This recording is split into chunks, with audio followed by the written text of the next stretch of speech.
Welcome to your YouTube channel Kiran the rage option. Hope आप सभी लोग अच्छे होंगे, स्वस्थ होंगे, मस्त होंगे और बहुत अच्छे से पढ़ाई कर होंगे। आप सभी ने हैप्पी दिवाली अच्छे से मनाई हो। होप करती हूँ पॉल्यूशन में ज़्यादा पार्टिसिपेट ना किया हो, ठीक है। और अपने सब कर्मों पर ध्यान देते हुए हम अपनी क्लास स्टार्ट करते हैं। आज हम पढ़ेंगे 10th चैप्टर, है ना। 9th चैप्टर हमने पढ़ लिया था, फंडामेंटल ड्यूटीज, मूल कर्तव्य पढ़ लिए थे हमने। तो आज क्या पढ़ेंगे? 10th चैप्टर इंडियन पॉलिटी, संविधान का संशोधन, है। ये चैप्टर है ना हमारा 10th चैप्टर, संविधान का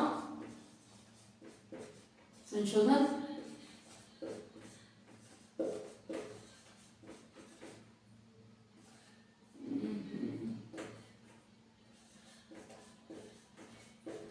संशोधन ये वाला शायद, ये वाला शायद, ठीक है।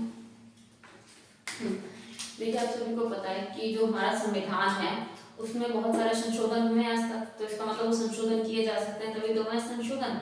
संशोधन क्या होता है? जब हमारे संविधान में कोई चीज आपको लगती है कि ये ऐड करनी चाहिए, है ना, जनता के हित में है, नागरिकों के हित में है, नागरिकों की सुरक्षा के लिए उन्हें और अधिकार दिए जाने चाहिए, तो इन सारे सिचुएशंस में क्या होता है, संविधान में क्या होता है, संशोधन किए जाते हैं। दिन ब दिन संशोधन होते ही रहते हैं, समय दर समय संशोधन होते रहते हैं, चाहे वो चीजों को हटाना हो उसमें से या फिर चीजों को जोड़ना हो, ठीक है। तो क्या होगा, संशोधन के तहत ही हो सकता है। ऐसा तो नहीं है कि कोई जाएगा संविधान उठाएगा, हमारे संविधान की किताब उठाएगा और उसमें कुछ भी लिख देगा, ऐसा तो नहीं होगा। तो वो क्या होता है, जो उसमें चीजें होती हैं वो किसी प्रक्रिया को फॉलो करते हुए की जाती है, ठीक है, कि एक प्रोसीजर होता है, उसके तहत उसको किया जाता है, तो संशोधन होता है। संशोधन बेसिकली हमारे कॉन्स्टिट्यूशन के संशोधन की बात हो रही है जो यहाँ पे हो रहा है। तो उसमें या तो आप चीजों को ऐड करते हैं, अधिकारों को, या कुछ भी चीज है, सजाओं को, पनिशमेंट को, या आप ऐसा कर सकते हैं, ऐसा नहीं कर सकते हैं, उन चीजों को ऐड किया जाएगा, या कुछ अनुच्छेद, कुछ धाराएं होंगी उनको हटाया जाएगा, ठीक है। तो इसी को संशोधन कहते हैं। देखिए जाहिर सी बात है कि हमारा संविधान कैसा है, ना ही बहुत ज्यादा कठोर है, ना ही बहुत ज्यादा लचीला है, ना ही अमेरिका की तरह बिल्कुल आसान है संशोधन करना, ना ही ब्रिटेन की तरह बहुत ज्यादा कठिन है हमारे संविधान में संशोधन करना। क्यों? इसलिए तो हमारे संविधान में क्या है, मिश्रित है ना।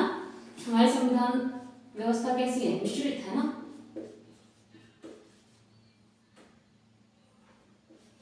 मिश्रित है ना, मिश्रित हमारा संविधान संशोधन व्यवस्था मिश्रित है ना, कि उसको इतना इजीली आप रिमूव भी नहीं कर सकते हो, मतलब संशोधित भी नहीं कर सकते हो, ना ही इतनी कठोर है कि इसमें संशोधन ही ना किया जा सके। तो वो दोनों का मिश्रण है। कुछ चीजें होती हैं जो साधारण बहुमत से हो जाती है और कुछ विशेष बहुमत से होती है, लेकिन संशोधन प्रक्रिया हो सकती है। तो ये बहुत ना ही इजी है, ना ही बहुत ज्यादा डिफिकल्ट है, ठीक है। तो संशोधन करने की हमें शक्तियां कहाँ से मिलती हैं, ये बात कहाँ की गई है, भाग,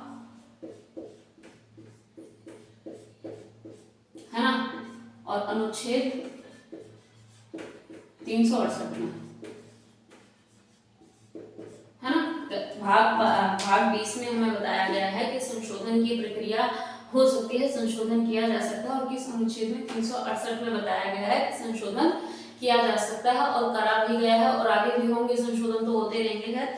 और फिर लेकिन एक प्रोसीजर होती है, तो संशोधन को करने की एक प्रोसीजर होती है कि क्या होता है, संसद में प्रस्ताव लाया जाता है, कहाँ प्रस्ताव लाया जाता है, उसे कितने वोटों से अगर बहुमत मिलती है, क्या होता है, तब उसको संशोधित किया जाता है। ऐसे तो देखो कोई कैसा भी लेके आ जाएगा, एक प्रस्ताव लेके आ जाएगा संसद में जी कि कुछ भी लेके आ जाए कि हमारे यहाँ भाई संगमरमर की रोड बनवा दो, तो क्या ये प्रस्ताव पारित हो जाएगा? नहीं होगा। कोई बोल दे जी कि ठीक है, छेड़छाड़ तो कोई बड़ी बात नहीं होती है, ठीक है, इसको कोई पनिशमेंट ना कराओ आप, ये ठीक है ना। या फिर बोल दे कोई कि वोटिंग के समय धारा 144 ना लगाओ, ये सारे प्रस्ताव बोले कि संशोधन कर दो भाई संविधान में, इन चीजों को हटा दो, ये ठीक नहीं है, इन चीजों लागू कर दो। तो ये सारी चीजें क्या ऐसे थोड़ी संशोधित हो जाएगी किसी के लाने से, उस पर भी विचार विमर्श होगा, उस पर भी लोगों से बहुमत ली जाएगी, जितने लोग संसद में होते हैं, राज्यसभा, लोकसभा, जो भी जिनकी भी है सदस्यता, उसमें उनसे पूछा जाएगा, उनसे बातचीत की जाएगी, सबके विचार विमर्श जाने जाएंगे, फिर जिस बात पे बहुमत होगी उसको पारित किया जाएगा, उस प्रस्ताव को पारित किया जाएगा। तो हमें क्या पढ़ना है कि संशोधन की प्रक्रिया क्या है और कैसी है ना, संविधान संशोधन की प्रक्रिया, संविधान संशोधन की प्रक्रिया। देखिए हम कोशिश करेंगे कि आज ना 2 चैप्टर कंप्लीट कर दें हम, क्योंकि ये दोनों चैप्टर बहुत छोटे छोटे हैं। एक टॉपिक मान लो, छोटे छोटे से टॉपिक है, इन चैप्टर भी क्या है, तो इनको हम कोशिश करेंगे कि फटाफट से कर दें दोनों चैप्टर्स को ना। तो अभी हमें क्या करना है, संशोधन की प्रक्रिया पढ़नी है ना, कि संशोधन में क्या क्या प्रोसीजर अपनाए जा सकते हैं, किस किस तरीके से हमें संशोधन किया जा सकता है। तो ये तो क्लियर है कि संविधान के अनुच्छेद 368 में संशोधन कर सकते हैं। तो पहली प्रक्रिया कैसी है कि कैसे संशोधन किया जा सकता है।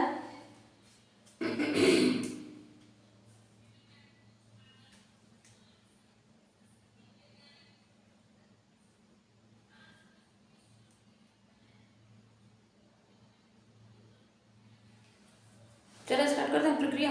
देखो पहली तो ये है कि जाहिर सी बात है, संविधान के संसद के किसी भी सदन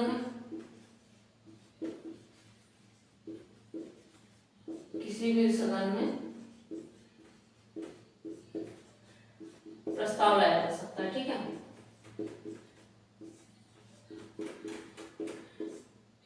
लाया जा सकता है, आई बात समझ में? ये क्लियर है एकदम कि संसद के किसी भी सदन में, चाहे फिर वो राज्यसभा, संसद के कितने सदन है भाई, राज्यसभा और लोकसभा। संसद किन लोगों से बनी होती है, राष्ट्रपति और राज्यसभा और लोकसभा, सीधी सी बात है ना। तो संसद के किसी भी सदन में प्रस्ताव लाया जा सकता है, लेकिन क्या विधानमंडल में भी लाया जा सकता है? हाँ या ना? विधानमंडल में क्या संशोधन का प्रस्ताव लाया जा सकता है? नहीं ना, नहीं। आई बात समझ में? संसद के दोनों सदनों में से, चाहे वो राज्यसभा हो चाहे लोकसभा हो, वहां पे इसका प्रस्ताव लाया जा सकता है कि ये संशोधन चाहिए, ये संशोधन करना चाहिए, ठीक है। उसपे उसके बारे में लिख के जो भी होगा प्रस्ताव रखा जाएगा।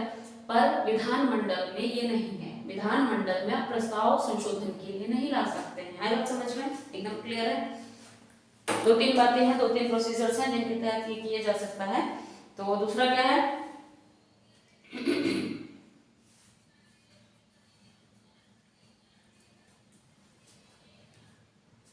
देखो दूसरा टॉपिक, दूसरा क्या है कि विधेयक जो भी होगा प्रस्ताव, वो किसी भी मंत्री या गैर सरकारी मंत्री, है ना, सरकारी मंत्री द्वारा लाया जा सकता है, द्वारा पेश किया जा सकता है ना, ऐसा बोल सकते हो आप। और लेकिन क्या इसमें राष्ट्रपति की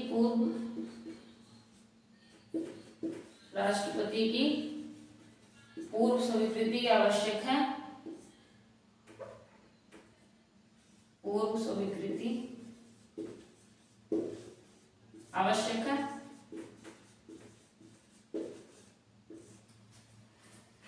Is it necessary to ask president? Necessary है? नहीं है भाई। देखिए इसका कहने का मतलब सीधा सा क्या है, नहीं है ना भाई। पूर्व राष्ट्र मतलब पहले उसे राष्ट्रपति से वो लेना, स्वीकृति लेना, इसमें कोई इतना कंपलसरी बात नहीं है ना। देखिए इसमें क्या कहना चाह रहा है कि चाहे वो मंत्री हो, है ना, 2 सदन है हमारे, दोनों सदन में ही पेश किए जा सकते हैं प्रस्ताव, वो मंत्री हो या गैर सरकारी मंत्री हो, ठीक है, वो दोनों के जरिए ही ये पेश किया जा सकता है। लेकिन इसमें ऐसा नहीं है कि ये प्रस्ताव रखने से पहले, ये आपको संसद में लाने से पहले आप पहले राष्ट्रपति से इस पर विचार विमर्श करो, राष्ट्रपति अगर हाँ कह देता तो इस प्रस्ताव को लाओ संसद में। ऐसी कोई प्रक्रिया नहीं है। आपको राष्ट्रपति की पूर्व स्वीकृति मतलब वहां पर लाने से पहले उनसे विचार विमर्श करके उनकी एक्सेप्टेंस चाहिए हो, उन्होंने इस बात को स्वीकृति दी हो कि आपने प्रस्ताव पेश कर सकते हो। तो ऐसी कोई प्रक्रिया नहीं है कि आपको राष्ट्रपति की पूर्व स्वीकृति चाहिए। आई बात समझ है? एक हाँ के साथ एक ना क्लियर कराते जा रहे हैं आपको, ठीक है। आई बात समझ में? देखिए आपकी जो क्लास है ना, very easy and very simple class है। अगर यहाँ समझ नहीं आया तो कहीं समझ नहीं आया, सीधी सी बात है,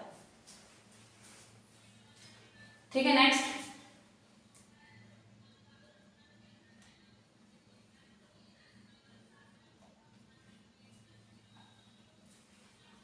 अब ये तो आपको सबको पता ही है कि ये प्रस्ताव पारित कैसे होते हैं, किस सिचुएशन में पारित हो गया भैया?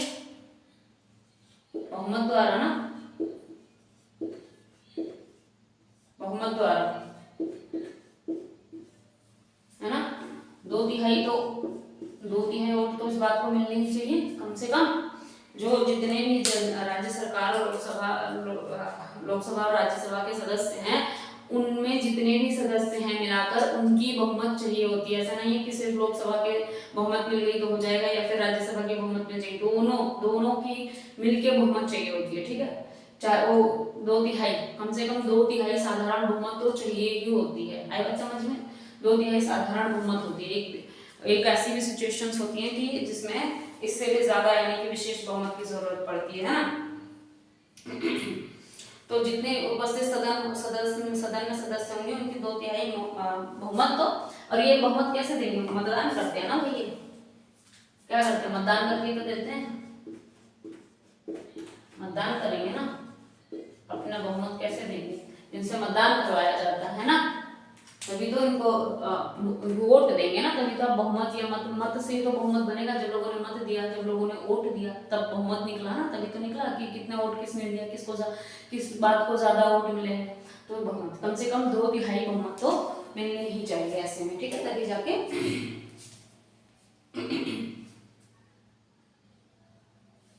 नेक्स्ट क्या है?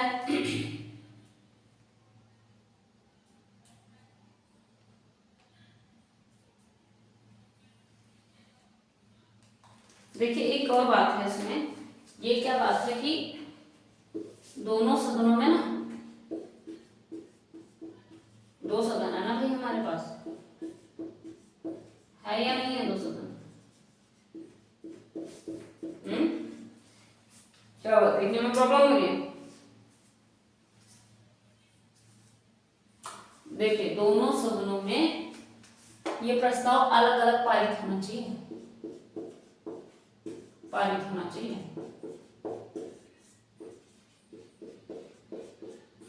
ठीक है। दोनों सदनों में ये प्रस्ताव अलग अलग पारित हो। और एक और बात बता देते हैं इसमें, अगर मान लो कि एक वो है जो कह रहा है कि भाई एक सदन में ये बिल पारित नहीं करना चाह रहा है, कुछ भी हो रही है, तो क्या दोनों की संयुक्त बैठक बुला के बात करी जा सकती है? दोनों की संयुक्त बैठक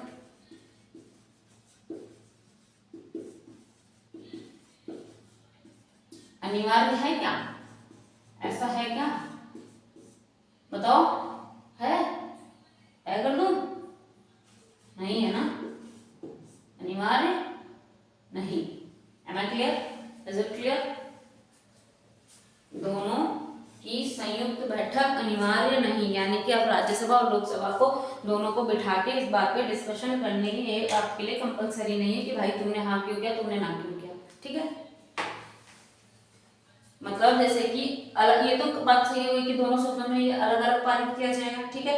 फिर दोनों सदनों के बीच अगर असहमति होती है, उनमें से कोई कहता है जी ये पारित होना चाहिए और कोई कहता है ये पारित नहीं होना चाहिए, तो उसमें क्या है, दोनों सदनों की संयुक्त बैठक के विधेयक को पारित कराने की प्रावधान नहीं है। आई बात समझ में? अच्छा, आपको पता है कि संविधान में संशोधन तो किया जा सकता है, लेकिन क्या संविधान के मूल ढांचे में भी संशोधन किया जा सकता है? बताइए। मूल ढांचे में संशोधन नहीं किया जा सकता है, लिख दूं मैं? मूल ढांचे में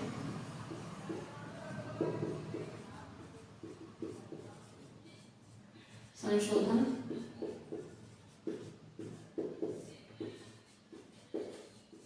नहीं, मूल ढांचे में, संविधान के मूल ढांचे में संशोधन नहीं करा जा सकता है। ये बात हमेशा याद रखना कि मूल ढांचे में आके संशोधन नहीं किया जाएगा, ठीक है।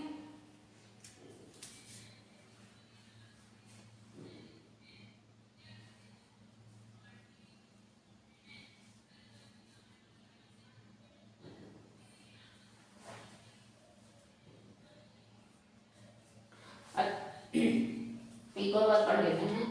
अगर बात है कि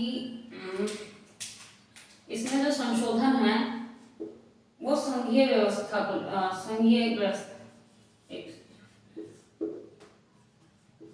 कहीं नहीं दिख रहा है कहीं? संघीय नंबर 5 है ना।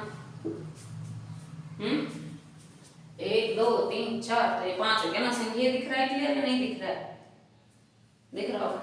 तो देखिए अगर वो विधेयक, अगर वो कानून, अगर वो प्रस्ताव संघीय व्यवस्था को लेकर है, अच्छा इससे रिलेटेड एक बात हम पहले ही पढ़ चुके हैं जिसको याद है बता दें।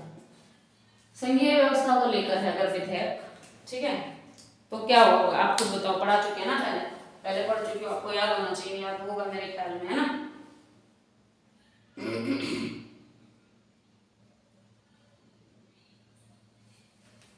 याद आ गया ना। क्या था, जब संघीय व्यवस्था की बात होगी तो उनके विधानमंडलों को भी उसमें शामिल किया जाएगा, है ना। ऐसा ही कुछ था। विधानमंडल के भी वोट चाहिए होंगे, फिर विधानमंडल के भी मत चाहिए होंगे, है ना। आई बात समझ में? ये जैसे हम क्रॉस कर रहे हैं ना, क्रॉस नहीं यहाँ पे राइट है, यानी कि इनका चाहिए होगा। अभी तक हम सबके साथ एक पढ़ रहे थे जो नहीं माना था, तो हम ये विधानमंडल के भी एक हमने वो पढ़ा था ना, जैसे कि जब किसी राज्य की सीमा में संशोधन वाली बात थी, है ना। तो क्या था कि जब, है ना, पढ़ा था हमने कि जब किसी के राज्य की सीमा में संशोधन करना था तो क्या था, उनके राज्य के विधानमंडलों से भी बातचीत, परामर्श और उनकी सहमति लेनी होगी, है ना। जैसे हाँ पहले पढ़ चुके हैं ना इस बारे में, वही था ये। हाँ एग्जैक्टली वही था। तो संघीय व्यवस्था को लेकर है, अगर ऐसा विधेयक है जो संघीय व्यवस्था के संशोधन के मुद्दे पर हो, तो उसमें आधे राज्यों के विधानमंडल से भी सामान्य बहुमत पारित होना चाहिए, है ना। और ये कितने जो संसद में लोग प्रस्तुत होंगे उन्हीं से तो वोट लिए जाएंगे, और कौन लेके आएगा? घर पे बैठे वाले लोगों को वोट डालने का ऐसा भी तो कोई सीन है नहीं कि इलेक्ट्रॉनिक्स है ना। ऐसी कुछ व्यवस्था तो है नहीं, होने वाली है धीरे धीरे।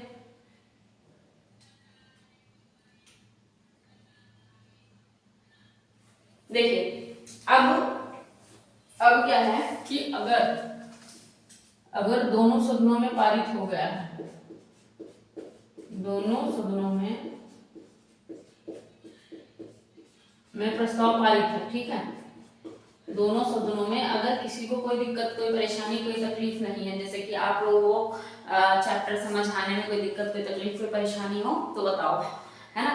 तो अगर यहाँ पे कोई दिक्कत, कोई तकलीफ, कोई परेशानी नहीं है, दोनों सदनों से ये प्रस्ताव पारित हो जाता है, तो ऐसी सिचुएशन में क्या किया जाएगा? अगर जरूरत लगे, अगर आवश्यकता लगे, ठीक है, क्या होगा? आवश्यकता महसूस होने पर, है ना, महसूस होने पर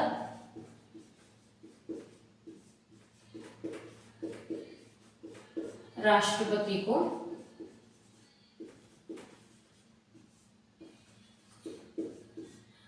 पारित होने पर, है ना, दोनों सदनों में पारित, लिख दो प्रॉपर, होने पर आवश्यकता महसूस होने पर राष्ट्रपति को दिखाया जाएगा, बताया जाएगा, है ना, उनको दिखाया जा सकता है। कहने का मतलब पूर्व स्वीकृति की हमें कोई आवश्यकता नहीं थी, लेकिन अगर दोनों में पारित हो चुका है तो फिर राष्ट्रपति के पास सहमति के लिए भेजा जा सकता है, ठीक है।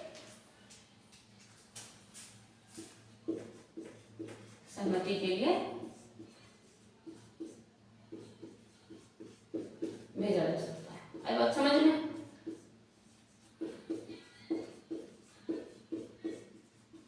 Very simple and very easy class. Is it clear? Is there any doubt? Any type of doubt? Are you sure? Good.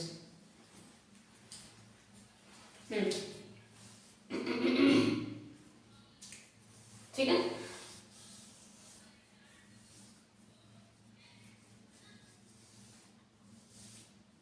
अच्छा, आप सभी जानते हो कि जो हमारे राष्ट्रपति हैं एक्चुअली में ये क्या है, भारत देश के प्रथम नागरिक होते हैं ना राष्ट्रपति तो हमारे, पर इनकी ये कभी कभी ऐसा सुना है ना कि ये नाम के राष्ट्रपति होते हैं, इनके पास कोई शक्तियां नहीं होती हैं, ऐसा कुछ सुना है ना एक्चुअली में कि राष्ट्रपति के पास शक्तियां नहीं होती है ना, शक्तियां सारी हमारे प्रधानमंत्री में निहित होती हैं, ऐसी कुछ चीजें पढ़ी होंगी पहले।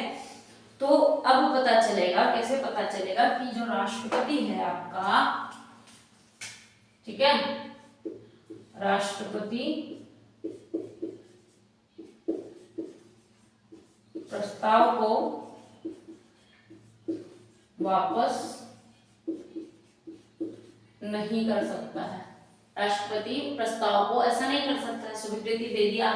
अगर दोनों सदनों ने स्वीकृति दे दी है प्रस्ताव को, प्रस्ताव पारित हो गया है, तो राष्ट्रपति जी के पास अगर आप सहमति के लिए फिर भेजते हैं बाद में, जब आपके दोनों सदनों से वो पारित हो गया, फिर आपको जरूरत लग रही है, आप राष्ट्रपति के पास उस प्रस्ताव को स्वीकृति के लिए भेज रहे हैं। पहले तो प्रस्ताव स्वीकृति लेनी नहीं थी, था ना, क्लियर था कि पूर्व प्रस्ताव नहीं लेना है, ऐसा कंपलसरी नहीं है, अनिवार्य नहीं है कि आप कोई भी प्रस्ताव आ रहे हैं तो पहले राष्ट्रपति से बात करें, ऐसा कुछ नहीं था। तो अब जब प्रस्ताव पारित हो गया तो राष्ट्रपति के पास जब भेजोगे तो राष्ट्रपति उस प्रस्ताव को मना नहीं कर सकता है, वापस नहीं कर सकता है। आई बात समझ में, कि उस प्रस्ताव को वो वापस नहीं कर सकता है, ठीक है। और पुनर्विचार के लिए भी नहीं भेज सकता है, देख लो भाई, ठीक है। पुनर्विचार ये भी नहीं कह सकता है वो कि इस पर दोबारा से विचार विमर्श करिए फिर आइए हमारे पास, के लिए भी नहीं भेज सकता है। हो कि आपको ये बात समझ आ गई कि राष्ट्रपति ना ही प्रस्ताव को वापस कर सकता है, ना ही वो ये कह सकता है कि जी इसको ले जाइए, इस पर दोबारा बातचीत करिए, विचार विमर्श करिए और उसके बाद इस प्रस्ताव को लागू कीजिए, ठीक है। क्लियर है?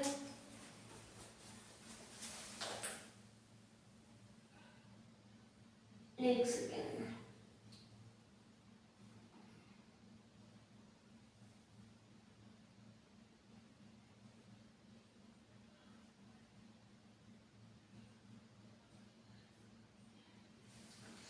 कर दिया ठीक इसको। ये क्या था, नेटवर्क इशू होगा उसमें कुछ शायद।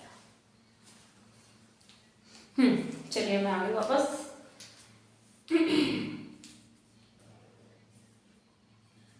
चलिए हाँ ठीक है, तो क्या था कि राष्ट्रपति जो है प्रस्ताव को पुनर्विचार के लिए नहीं वापस कर सकता है, नहीं उस प्रस्ताव को मना कर सकता है। अब क्या करेगा राष्ट्रपति, मतलब ये पढ़ा था ना, कहीं सुना था ना, आपने पढ़ा होगा कि राष्ट्रपति में शक्तियां नहीं निहित होती हैं, जो असली शक्तियां हैं वो हमारे प्रधानमंत्री में निहित हैं, ऐसी बातें पढ़ी हैं आपने कहीं ना कहीं, ठीक है। तो अब क्या है, जो आपका 8वां नंबर है वो क्या कह रहा है कि भाई अब क्या करेगा राष्ट्रपति, क्या करेगा, जो मना कर नहीं सकता, वापस कर नहीं कर सकता, तो क्या करेगा, प्रस्ताव पारित करेगा ना, पारित करेगा कि नहीं करेगा, ठीक है। क्या करेगा राष्ट्रपति, प्रस्ताव पारित करेगा, भाई वापस कर नहीं सकता, पुनर्विचार के लिए वो भेज नहीं सकता है, तो उसको क्या करेगा, पारित कर देगा। और जब वो पारित कर देगा तो क्या बन गया, ये अधिनियम बन जाता है ना, अधिनियम बन गया, अधिनियम बन जाएगा ना, फिर क्या होगा, संविधान में समावेश हो जाएगा इसका,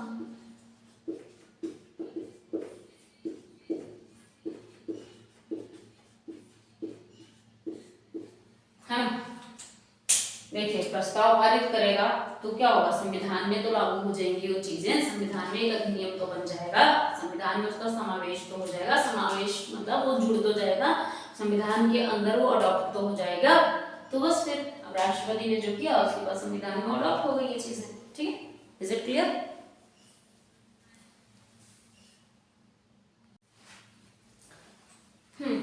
देखिए आपको ये बात तो पता चल रही है कि संविधान में संशोधन हो रहा है, संविधान में संशोधन किए जा सकते हैं और संविधान में क्या चीजें जरूरी है। अब हम पढ़ते हैं कि संविधान में संशोधन के प्रकार क्या हैं, कि किस किस तरह से संविधान में संशोधन किए जा सकते हैं ना। तो लिख लेते हैं हम संशोधन के प्रकार।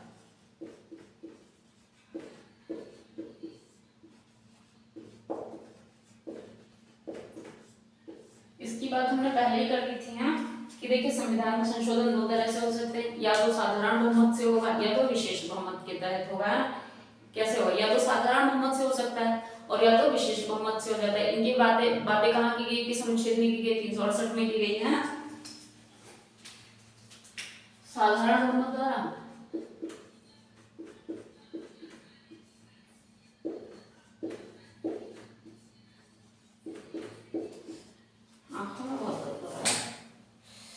स्पेक्स नहीं लगे ना कितने दिन से, वो याद आ गया कि स्पेक्स नहीं लगे ना, उसकी वजह से हो रहा। आंखें ना होने की वजह से बहुत ज्यादा हो रहा था। साधारण बहुमत द्वारा और विशेष बहुमत द्वारा, है ना।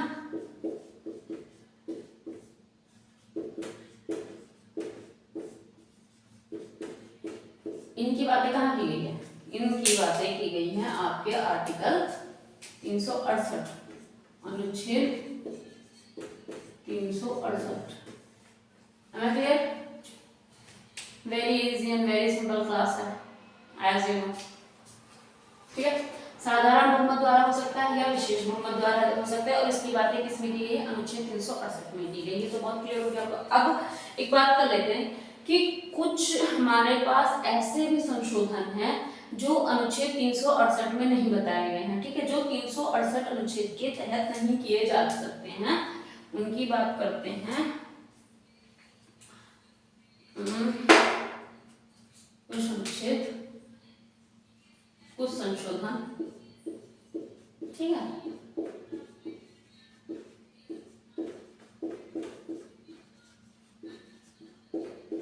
तीन सौ अड़सठ के तहत नहीं होते, तहत नहीं है। ठीक है, कुछ संशोधन हैं जो अनुच्छेद 368 के तहत नहीं है, ना ही वो साधारण बहुमत द्वारा है, ना ही वो विशेष बहुमत द्वारा है। क्यों? क्योंकि साधारण बहुमत और विशेष बहुमत की बात तो 368 में की गई है ना, और यहाँ 368 वाली बात ही नहीं की गई है। तो इसका यही मतलब हो गया ना सीधा सीधा कि इसमें ना साधारण बहुमत की बात है और ना ही विशेष बहुमत की बात है। तो भाई संशोधन आखिर होगा कैसे? क्योंकि संशोधन तो हो रहा है, प्रोसीजर तो अपनाई जा रही है। तो इस तरह के संशोधन जो होते हैं वो 3 प्रकार के होते हैं, है ना। और ये कितने प्रकार के होते हैं? 3 प्रकार के, है ना।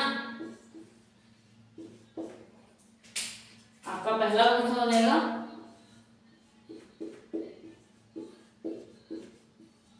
संसद के, है ना। देखिए, एक तो आपके साधारण बहुमत है, ये एक क्या है? एक विशेष बहुमत है। और ये दोनों किस में आ रहे हैं? ये अनुच्छेद 368 में ही तो आ रहे हैं।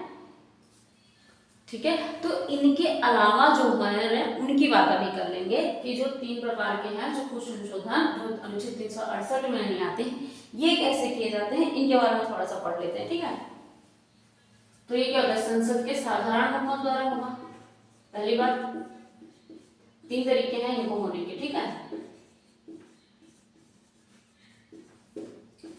जो अनुच्छेद 368 के तहत नहीं आते हैं संशोधन, उनको करने के 3 तरीके हैं, जिसमें से पहला है संसद के साधारण बहुमत द्वारा। ठीक है, संसद में एक साधारण बहुमत मिल जाए, उसके बिहाफ पे ये संशोधन लागू किए जा सकते हैं, संशोधन किए जा सकते हैं। दूसरा क्या है?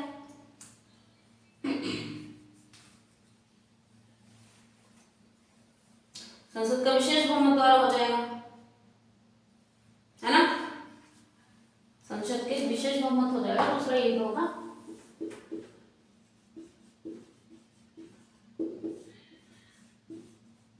विशेष बहुमत।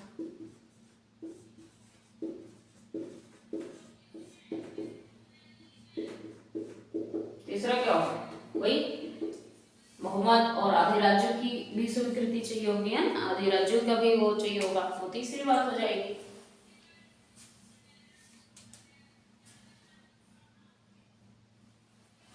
देखो सिंपल है, संसद का विशेष बहुमत हो एक तो अभी पढ़ा था ना कि राज्यों के विधानमंडल की भी आधे राज्यों की ऐसे करके जो चीज थी वो इसी में है ये। आधे राज्य विधानमंडल के, हाँ ठीक है, विधान, हाँ ठीक ठीक। संसद के विशेष बहुमत हो प्लस आधे राज्य कम से कम हो, आधे राज्य की स्वीकृति। ये आधे राज्य कहाँ के हों? विधानमंडल के, विधानमंडल, विधानमंडल, है ना। ठीक, देखो समझो अगर समझ में नहीं आ रहा है। एक तो संसद के साधारण बहुमत हो, दूसरा संसद के विशेष बहुमत हो, तीसरा क्या हो, संसद के विशेष बहुमत हो प्लस आधे विधानमंडल राज्य की स्वीकृति हो। आधे विधानमंडल राज्यों की स्वीकृति हो। आधे राज्य की स्वीकृति मतलब वो कहाँ के हो, विधानमंडल के, है ना, उनकी स्वीकृति हो। तो ये चीजें पॉसिबल है, इन तीन सिचुएशंस में पॉसिबल है। ठीक है, अब पढ़ लेते हैं संसद के साधारण बहुमत द्वारा कैसे कैसे किए जा सकते हैं।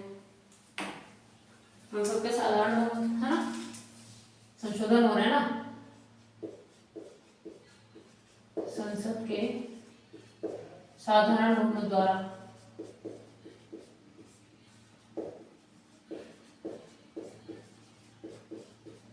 क्या संशोधन, है ना, समझ जाओगे ना, पढ़ने लिखने की जरूरत नहीं है।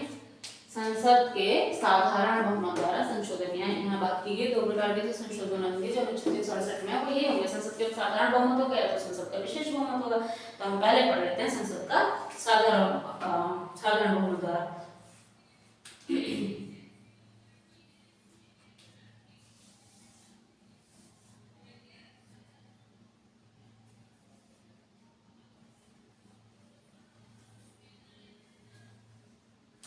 ये जो अनुच्छेद 300 उसके बाहर है ना, 368 के द्वारा, उसी में तो ये बताई गई थी, लेकिन ये अभी हम किस रिगार्डिंग पढ़ रहे हैं,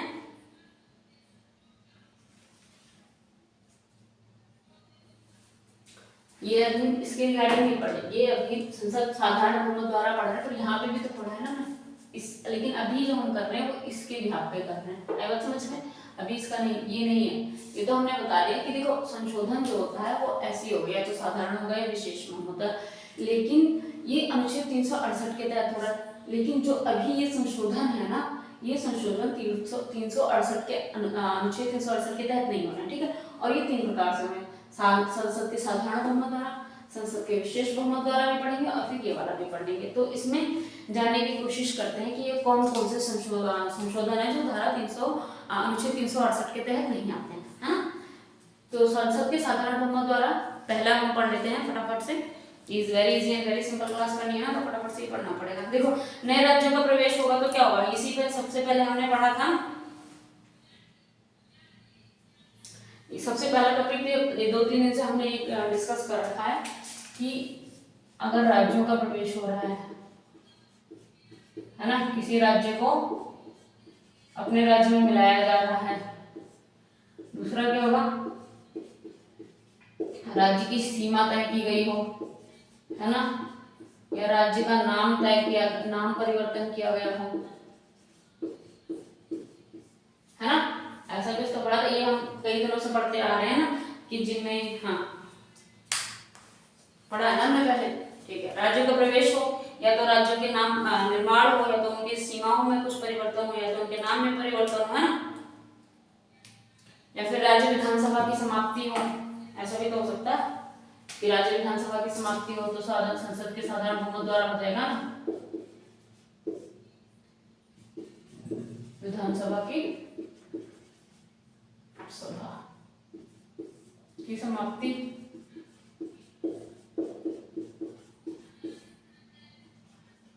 राज्य, चलो ऐसे लिख लो, राज्य के विधानसभा की समाप्ति हो, है ना, ठीक है।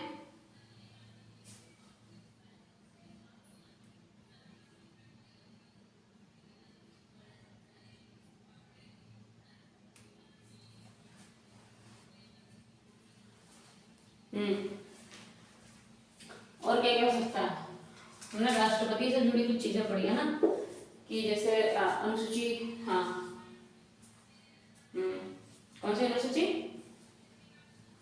क्या क्या हो सकता है उसमें। फिर दूसरी अनुसूची तो है राष्ट्रपति, राज्यपाल, लोकसभा अध्यक्ष, ये सभी तो है, न्यायाधीश वगैरह। चलो ठीक है, लिखो राष्ट्रपति, राज्यपाल, है ना, न्यायाधीश, इनसे जुड़ी जो बातें होंगी, है ना, इनकी इनकी ये संसद के बहुमत द्वारा की जा सकती है। ये अनुसूची 2 में आती है, वैसे लिख लो अनुसूची 2, दूसरी लिख दो राज्य के, अरे विधानसभा नहीं, विधान परिषद हुआ ये, विधान परिषद होता है, ठीक है। राज्यसभा की कैसे हो सकता है, राज्य के विधान परिषद की समाप्ति, राज्यसभा कैसे समाप्त होगा। अब कुछ करेक्ट करते हुए चला करो ना साथ में, अगर कुछ गलत लिख देती हूँ बट हो जाता है टाइपिंग मिस्टेक, तो है हाथों से भी टाइपिंग मिस्टेक होती है ना, राइटिंग मिस्टेक हो जाती है, जो हाथों से होती है सारे राइटिंग मिस्टेक कहते हैं। संसद सदस्यों के वेतन एवं भत्ते, संसद सदन की प्रक्रिया के नियम, ये सब चीजें कहाँ आएंगी, बोलो फटाफट जो जो आ रहा है। संसद सदस्य की भत्ते आएंगे ना, सैलरी, संसद सदस्य के भत्ते, भत्ते क्या होते हैं, सैलरी होती है ना।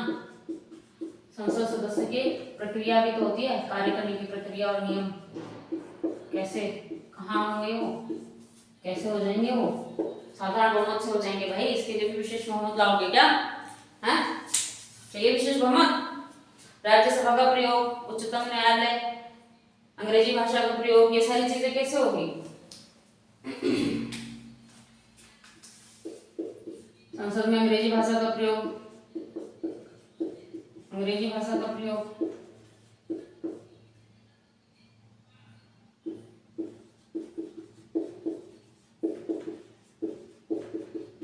उच्चतम न्यायालय वाली बातें,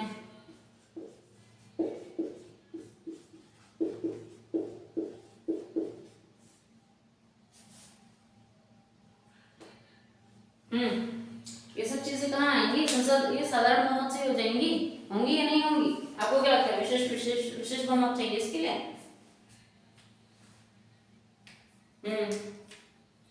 राज्यभाषा का भी प्रयोग तो आना चाहिए ना इसमें, फिर नागरिकता का भी आना चाहिए, नागरिकता की प्राप्ति या समाप्ति, ये सब कहाँ से हो जाएगी, इसके लिए भी साधारण बहुमत चाहिए होगा। राजभाषा का प्रयोग चलो लिख देते हैं,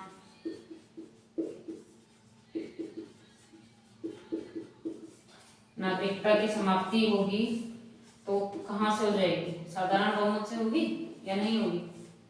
प्राप्ति भी तो हो सकती है सर, प्राप्ति भी तो लिख सकते हैं, प्राप्ति हो या समाप्ति हो भाई, दोनों में है कि नहीं, दोनों में कैसे हालात है, साधारण संसद के साधारण बहुमत से हो जाएगा भाई, विशेष बहुमत आने की कोई जरूरत नहीं है, ये वाले काम ये संसद साधारण बहुमत से ही कर लेंगे, ठीक है। हम पढ़ लें संसद के विशेष बहुमत क्या है, नहीं पढ़ रहे नीचे देखिए, संसद संविधान के ज्यादातर उपबंधों को संशोधन संसद के विशेष बहुमत द्वारा ही किया जाता है ना।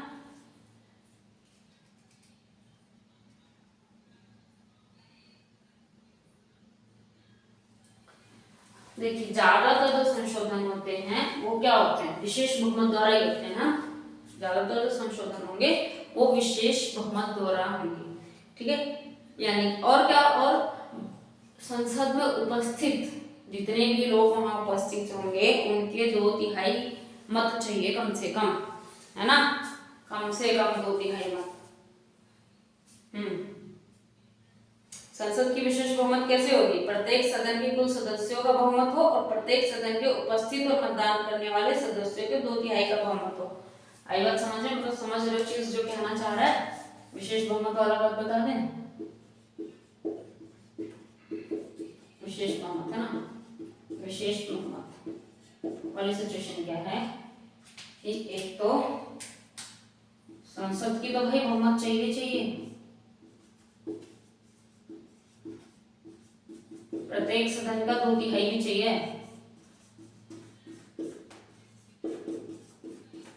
आई बात समझ में। विशेष बहुमत कैसे बन रही है, संसद की बहुमत प्लस प्रत्येक तिहाई, मतलब जितने सदन में लोग उपस्थित हैं, जितने सदस्य उपस्थित हैं उनका 2/3 भी चाहिए, है ना,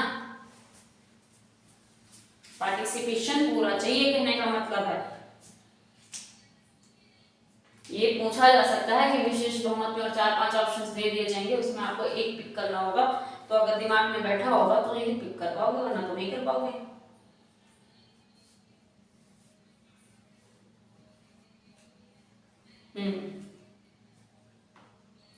तो कैसे ये संशोधन व्यवस्था किस किस में शामिल है,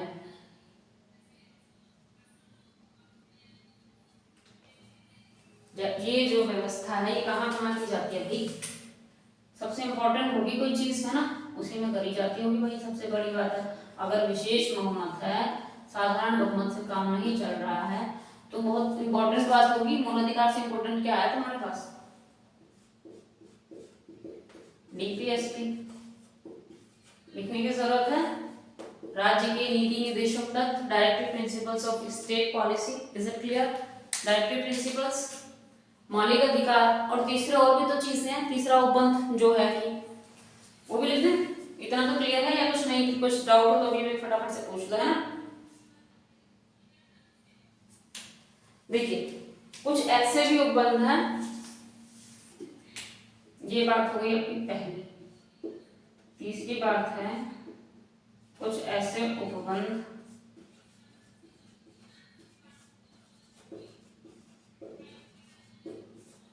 जो फर्स्ट और तीसरी श्रेणी में नहीं आते हैं, में नहीं है ना। पहली और तीसरी कर देते हैं, है ना। जो पहली और तीसरी श्रेणी में नहीं आते हैं, तीसरे ऐसे कुछ उपबंध हैं जो न ही प्रथम न ही तीसरी श्रेणियों से संबंध है। ठीक है, अब हम क्या पढ़ रहे हैं? संसद के विशेष बहुमत एवं राज्यों की स्वीकृति। देखिए ये तो समझ आ गया, संसद का साधारण बहुमत है, ये संसद की विशेष बहुमत है। अब हम पढ़ लेते हैं तीसरा वाला कि संसद की विशेष बहुमत प्लस आधे राज्यों की स्वीकृति, या जो भी है वो चीज हम अभी पढ़ के क्लियर कर लेते हैं ना।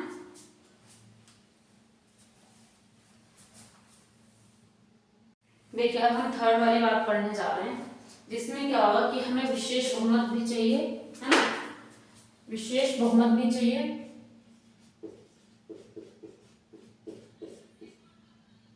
बहुमत प्लस आधे राज्य, है ना, आधे राज्य की स्वीकृति।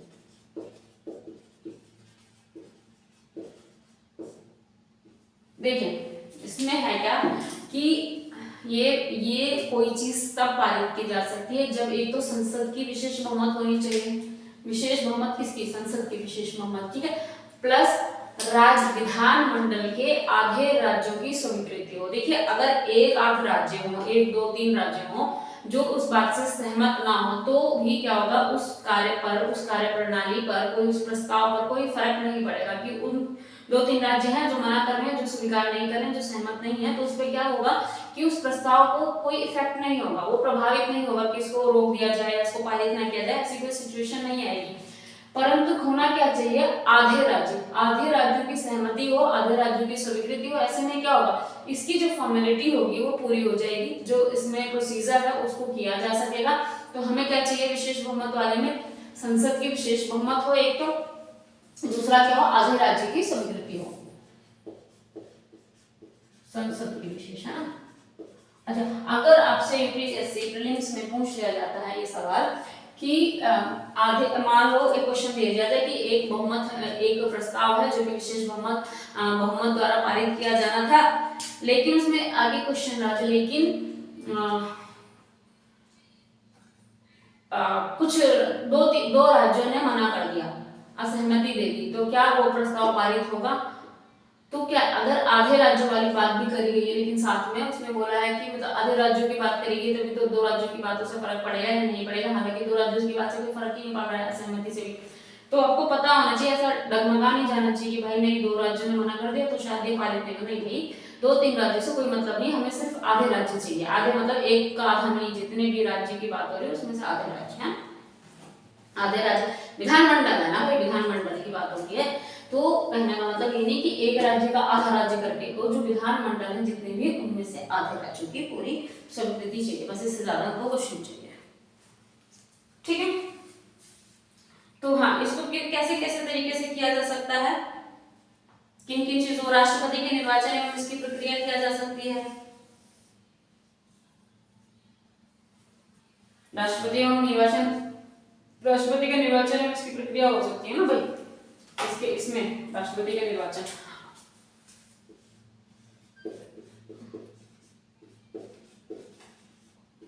राष्ट्रपति का निर्वाचन, है ना। राष्ट्रपति का निर्वाचन की प्रक्रिया ऐसी तो की जा सकती है राज्य की कार्यकारिणी शक्तियां भी तो होंगी।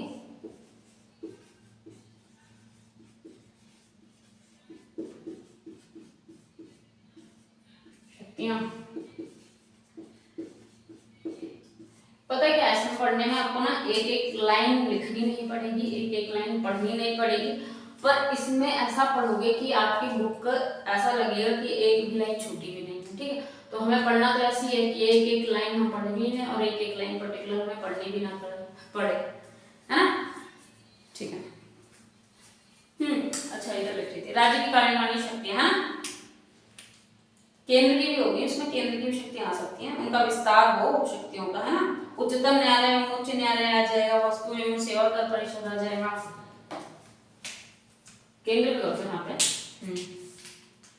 केंद्र का क्या अर्थ हो रही है, केंद्र राज्य, केंद्र और राज्य की, ठीक है। कार्यकारिणी शक्तियां, विस्तार इनका, शक्तियों का विस्तार, ऐसे कर दो। उच्चतम न्यायालय, उच्च न्यायालय भी होगा, वस्तु एवं सेवा कर परिषद, सेवा कर परिषद।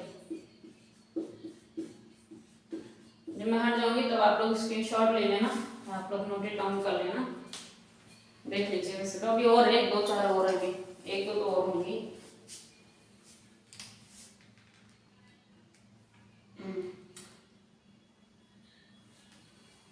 देखिए 7वीं अनुसूची में जो लिखे गए हैं विषय ना, अनुसूचियां जानते हैं कितने हैं, 12 हैं जो संविधान में आती, तो जो 7वीं अनुसूची के विषय हैं उनके बारे में भी है।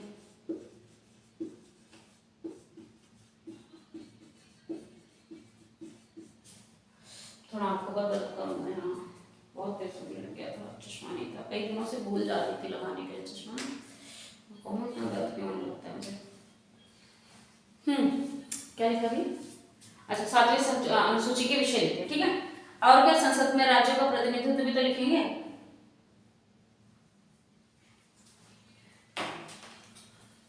संसद में राज्यों का प्रतिनिधित्व, राज्यों का प्रतिनिधित्व,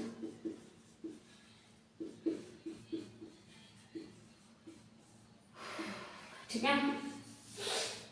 दिवाली क्या है, दिवाली तो हमको अंबानी तो है नहीं कि हम यहाँ पे इवेंट ऑर्गेनाइज करेंगे दिवाली पे, हम तो बस भगवान को अपनी श्रद्धा समर्पित कर देते हैं, भगवान की पूजा कर लेते हैं, उनसे कृपा करने के लिए धन्यवाद कर लेते हैं, उनको थैंक यू बोल देते हैं, संसार में सुखी और समृद्धि बनी रहे इसकी प्रार्थना कर लेते हैं। संसद, अच्छा एक बड़ी बात, संसद में जो संशोधन है, संशोधन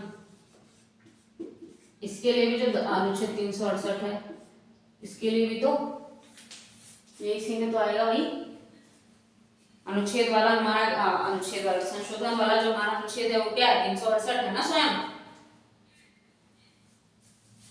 तो जो संविधान का संशोधन करने की प्रक्रिया है या शक्तियां हैं, जो स्वयं 368 अनुच्छेद है, प्रक्रिया मान लो या शक्तियां मान लो, एवं शक्तियां दोनों लिख देते हैं, बुरा नहीं करना चाहिए इनको, शक्तियों जी को, ठीक है। संशोधन 368 प्रक्रिया और संशोधन शक्तियां दोनों आ जाएंगी इसमें। जो खुद है कौन, 368 ही तो है, संशोधन करता कौन है, 368 ही तो करता है भाई। और बात क्या कर रहे हैं हम, संशोधन की तो बात कर रहे हैं, वो भी आ रहा है इधर, ठीक है। अब क्या बच्चा हमारा टॉपिक कुछ बचा है, संशोधन प्रक्रिया की आलोचना पढ़ लेंगे भाई, हम सबकी तारीफें पढ़ते हैं, आलोचनाएं भी तो पढ़ते हैं, संशोधन की आलोचना कैसे रह जाए वो भी तो पढ़ेंगे, नहीं। संशोधन की आलोचना पढ़ लेते हैं। संशोधन की आलोचना, ये वाला आपका यहाँ खत्म हो गया, ऐसा मार्क कर दो क्या, ये चीज ऊपर खत्म हो गई, इसको संशोधन की आलोचना। संसार में कोई ऐसी चीज है जिसकी आलोचना ना हुई हो,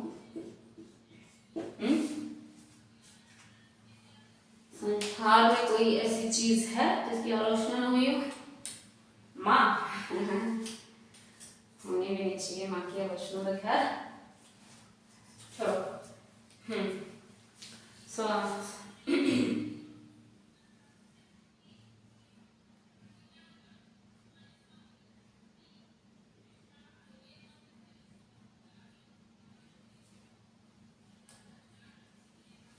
ये क्या कह रहा है?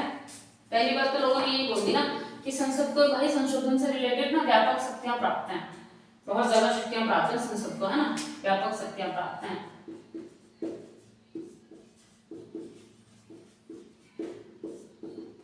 किसको? संसद को। लोगों ने कह दिया कि जी भाई ना, ये तो ना तो राष्ट्रपति का सुनता, ऐसा राष्ट्रपति कर नहीं सकता कि प्रावधान वापस कर दे, प्रस्ताव वापस कर दे, ये तो राष्ट्रपति की बात ही नहीं चल रही है यहाँ पे, सारा काम संसद ही कर रहा है। तो मतलब संसद में बड़ी तगड़ी शक्तियां हो गई हैं, संसद को शक्तियों का सारा मतलब व्यापक रूप है जो संसद में ही है। तो संसद में बोल दिया, ये भी एक आलोचना कर दी कि भाई संसद में ही सारी शक्तियां नहीं थी इसको करने की, संविधान संशोधन करने की, है ना। जैसे इनका ये भी मानना है कि कोई यहाँ पे संवैधानिक सभा नहीं है, जैसे कि अमेरिका वगैरह में है संशोधन को लेकर कोई संविधान, ये लिखूं, संशोधन को लेकर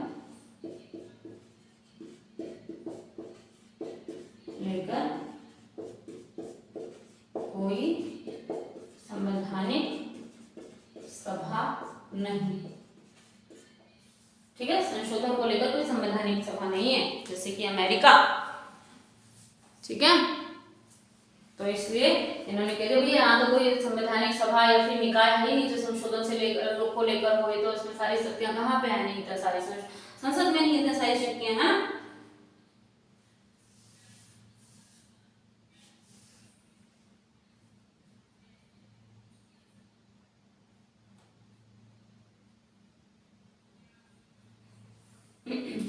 दूसरी बात क्या पढ़ रहे हम, और क्या क्या बात आलोचना हो सकती है इसकी?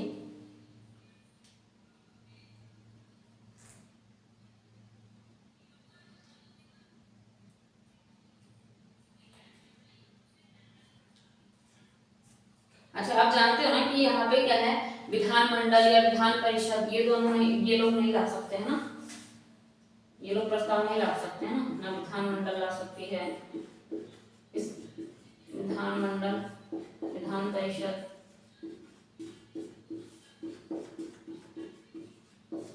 ये क्या कर सकती हैं, ये क्या प्रावधान ला सकती है? प्रावधान नहीं ला सकती है ना। ये या तो लोकसभा लाएगा, लोकसभा में होगा, या तो राज्यसभा में होगा। विधानमंडल, विधान परिषद ये प्रावधान नहीं ला सकती है ना, ये प्रस्ताव भी नहीं ला सकती हैं, कहा जाए तो सीधी सी बात ये है, ऐसी कोई कार्यवाही नहीं कर सकती हैं, ठीक है। और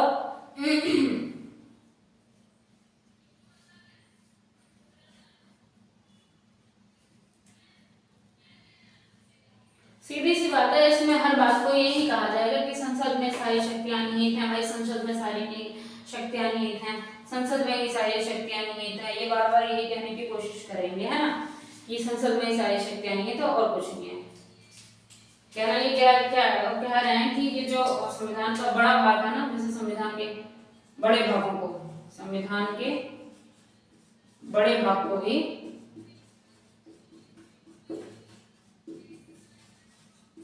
संसद ही संशोधित कर सकती है, अकेले कर सकती है, करती है बल्कि, है ना। कहने का मतलब है संसद की शक्तियां, संसद की व्यापक शक्तियां, संसद में ही सारी शक्तियां निहित, इसी बात को घुमा फिरा के कई बातों में कहा जाएगा कि सारी चीजें संसद के पास है ना।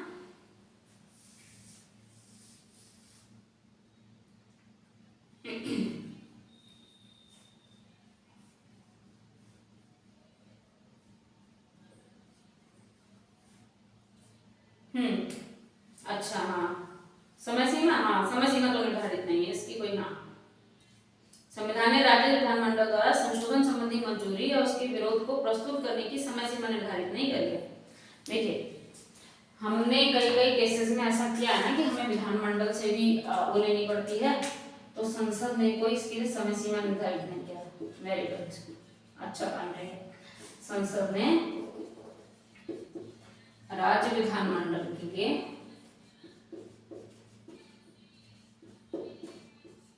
की सहमति, भाई वो असहमत भी तो हो सकते हैं, तो हम असहमति भी लिख देते हैं, असहमति के लिए समय सीमा निर्धारित नहीं। हाँ, जो हमने लेनी थी ना, आधे राज्य विधानमंडल गया है ना सदस्यों की, तो उसके लिए कोई समय सीमा निर्धारित नहीं कि भाई तुम कब तक इसमें अपनी सहमति दे दो, कब तक तुम असहमति दे दो। तो ये भी इसका एक उन्होंने वीक पॉइंट निकाल दिया। ठीक है, और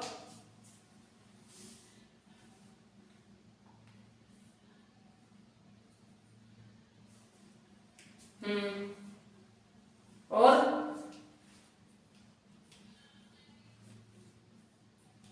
हाँ क्या, हाँ संयुक्त बैठक का कोई प्रावधान नहीं। राइट, संयुक्त बैठक का कोई प्रावधान नहीं, सही बात है। 5वां पॉइंट है, संयुक्त बैठक का प्रावधान नहीं, ये हम पढ़ चुके हैं पहले। और यही वेरी गुड, संयुक्त बैठक का कोई प्रावधान नहीं है। ठीक है, कि अगर उसमें सहमति असहमति होती है, सहमति में तो खैर कुछ नहीं पूछा जाएगा, लेकिन अगर असहमति है तो उस सिचुएशन में भी कोई संयुक्त बैठक की कोई बात नहीं करी जाएगी, है ना।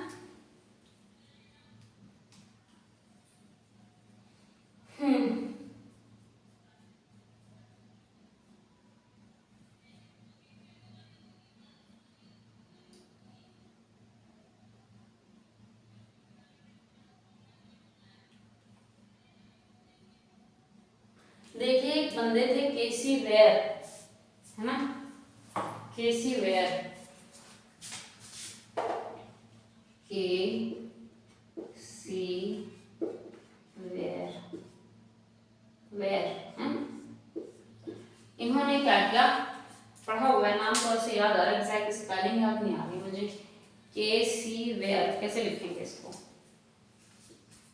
ऐसे मतलब पढ़ा हुआ है ना, तो एकदम मतलब दिमाग में से नाम याद है, बस स्पेलिंग याद नहीं है इसकी। वेयर है ना,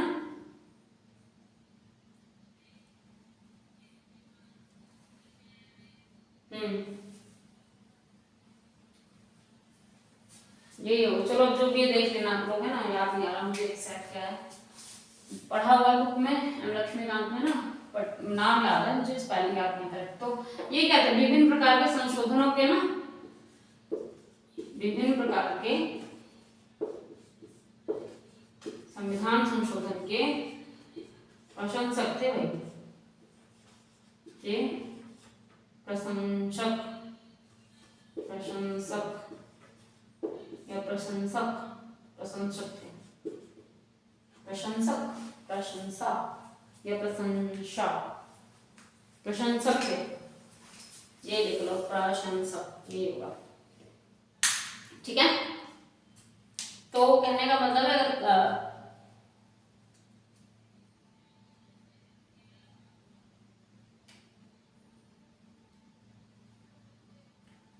ग्रीन वॉस, हाँ ग्रीनविल हॉस्टल, हाँ इन्होंने भी कुछ तारीफ करी थी, ग्रीनविल हॉस्टल।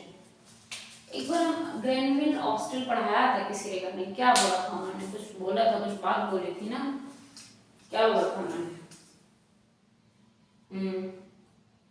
किसी को याद आ रहा है, नहीं आ रहा। चलिए, एक ये नाम, एक ये नाम, ग्रीनविल, कभी हमने ग्रीनविल पढ़ा था शायद, यही थे वो दोनों, वहां से खैर एक ही है। इन्होंने भी क्या बोला, विविध गुणों वाला बोला है, विविध गुणों वाला, किसको, जो संविधान में विभिन्न संशोधन की प्रक्रियाएं हैं, तो उसे क्या बोला, ये काफी विविध गुण वाला है ना, क्या बोला, विविध गुण वाला। किसको बोला ये सब कुछ, किसको बोला, नहीं संविधान में जो संशोधन की प्रक्रियाएं हैं उनको बोला है। तो देखिए, संविधान की प्रशंसा भी हुई है, संविधान की आलोचनाएं भी हैं, संविधान के संविधान की नहीं सॉरी संविधान संशोधन की प्रक्रियाएं पढ़ ली, संविधान संशोधन किस तरह से किया जाता है और संविधान संशोधन किसके तहत किया जाता है, तो और उनकी आलोचनाएं जो हो सकती थी वो भी पढ़ लिया। तो होप ये चैप्टर छोटा सा था, क्लियर हो जाएगा आप लोगों को, और बहुत बेसिक से क्लियर होगा, तो फिर कोई दिक्कत नहीं आएगी कि आपको 4 बार पढ़ना पड़े।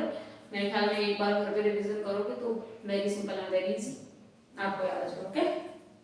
तो क्वेश्चन तो रहने रहा होगा मेरे हिसाब से, रह रहा होगा तो पूछ लेना, कल पूछ लेना, आज पूछ लेना, जैसा लगे। ठीक है, थैंक यू।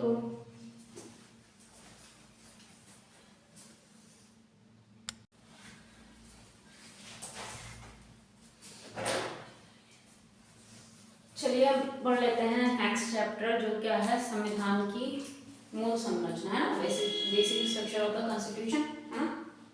संविधान की मूल संरचना कौन सा चैप्टर है? कल कौन सा पढ़ा था? मैं 10वां पढ़ा था, तो 11वां होगा ना।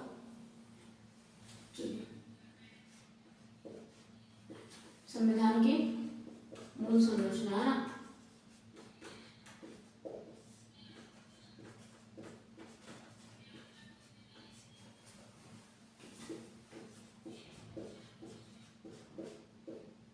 संरचना, ठीक है। मूल संरचना देखिए, चलिए बताते हैं।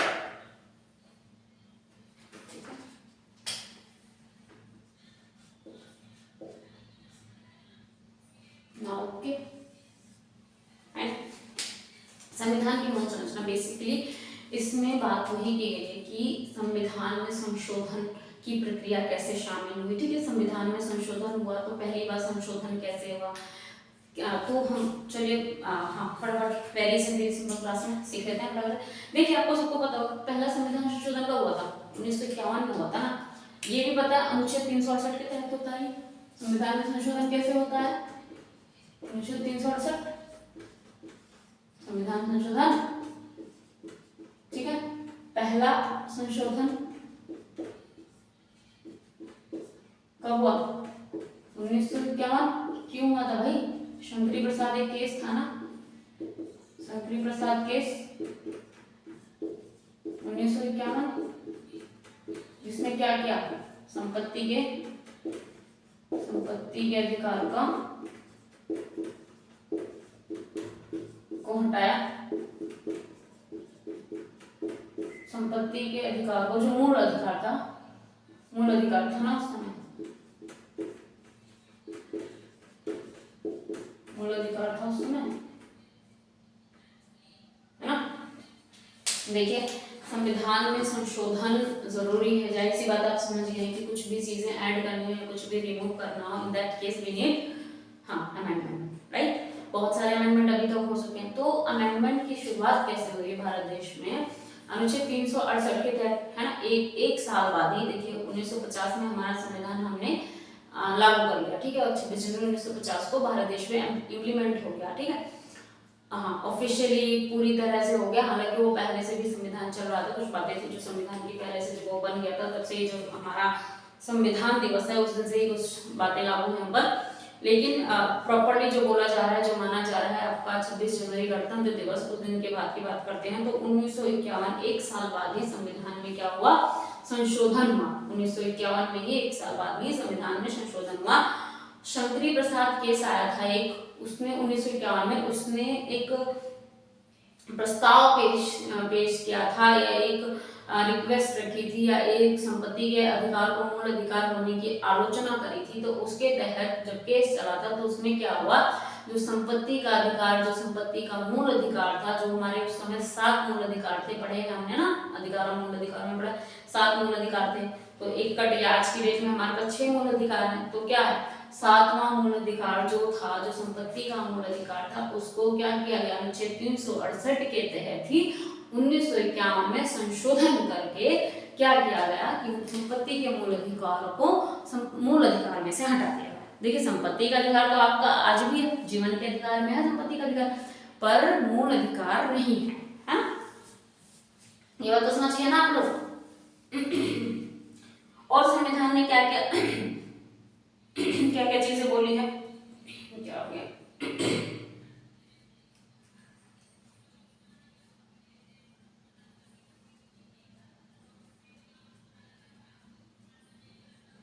हाँ, गोलकनाथ मामला पढ़ लेते हैं, ठीक है।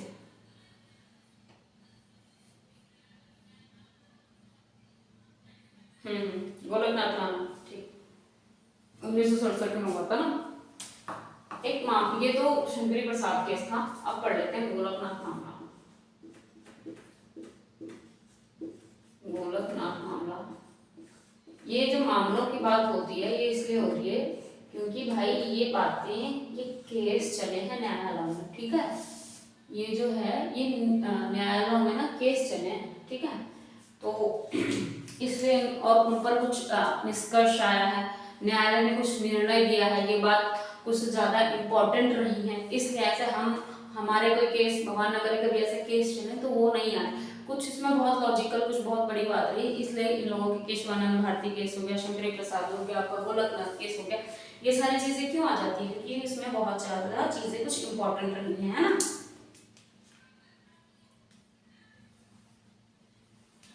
देखिए इसमें क्या था, इसमें जो पहली बातें कही थी, जो पहले इसमें कही गई थी, उन पे सीधे सीधे मनाही हुई थी, यानी कि उन स्थितियों को बदला गया था, है ना, सीधी सी बात है। इस मामले में 17वां संशोधन 1966 हुआ था ना, देखिए 17th संशोधन हुआ था, 17th अमेंडमेंट, 17वां बोलेंगे इन हिंदी संशोधन, है ना, 1964। ये 1967 अधिनियम तो बाद में बना है ना, 67 बाद में आया, 1964 पहले आया है ना। कि संवैधानिक वैधता को चुनौती दी थी। देखिए जो यहाँ पे इस मामले में 17वां संशोधन 1964 हुआ, इसको क्या दी गई भाई, चुनौती दी गई।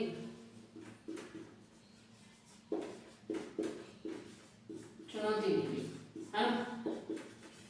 बाद में ये आएगा ना, अभी देखते हैं क्या क्या हुआ तो क्यों आया, है ना। गोलकनाथ मामला 1967 में आखिर निष्कर्ष क्या निकला, जो 17वां संशोधन हुआ था 1964 को, उसको चुनौती दी गई है इसमें, ठीक है। तो कहा क्या गया है, चुनौती है किस बात की, ये पढ़ लेते हैं ना। इसमें क्या किया गया था कि जो 9वीं अनुसूची है ना, 9वीं अनुसूची में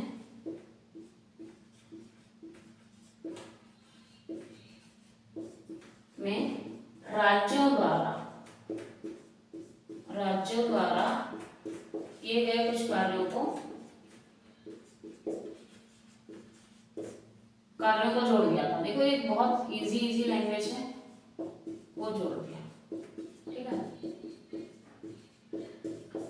तो इसमें कोई एक्सप्लेनेशन जैसी बात नहीं है, बहुत टू द पॉइंट चीजें पढ़ रहे हैं हम, तो उसमें कहीं अटकने लटकने की कोई जरूरत नहीं है। कहीं स्ट्रक हो रहे हो स्टिल फिर पूछ लेना, बाकी बहुत इजी लैंग्वेज दिखाई जाएगी ताकि आपके दिमाग में ऐसा घुस जाए कि दोबारा निकलेना, ठीक है।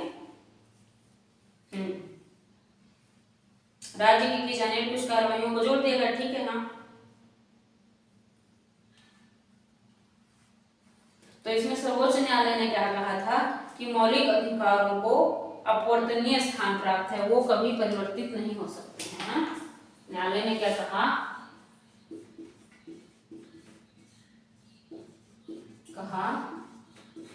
जो मौलिक अधिकार हैं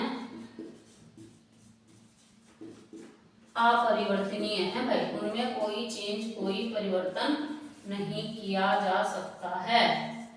फिर भी मूल अधिकार था, संपत्ति का अधिकार, उसमें चेंज हुआ है ना। तो न्यायालय ने क्या कहा कि जो मौलिक अधिकार हैं इनमें ना ही कटौती की जा सकती है और ना ही इनमें कोई परिवर्तन किया जा सकता है, ठीक है।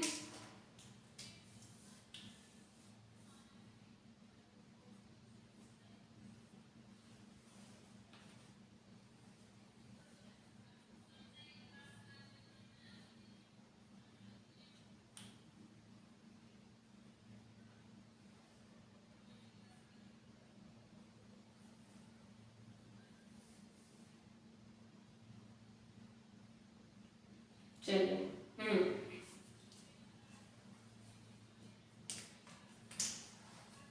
अब इसी के तहत एक संविधान संशोधन हुआ था 24वां, है ना, 1971 में। इसमें क्या कहा सर्वोच्च, इसमें न्यायालय ने क्या कहा कि जो मौलिक अधिकार हैं, मौलिक अधिकार में कटौती और परिवर्तन दोनों हो सकते हैं भाई, परिवर्तन हो सकते हैं।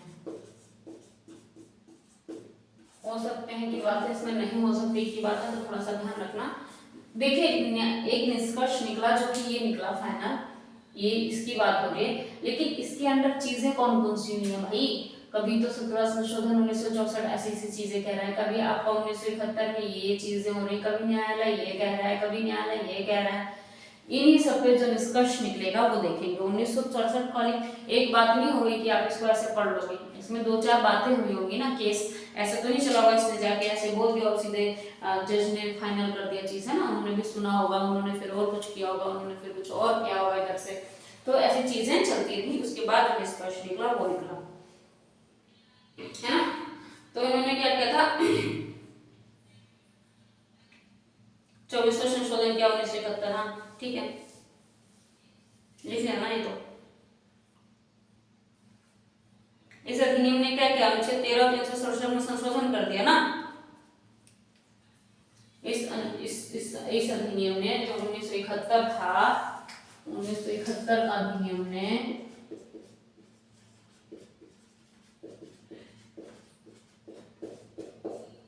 अनुच्छेद 13 और 368 दोनों में संशोधन कर दिया भाई, संशोधन किया, है ना। और कहा कि अब मूल अधिकार में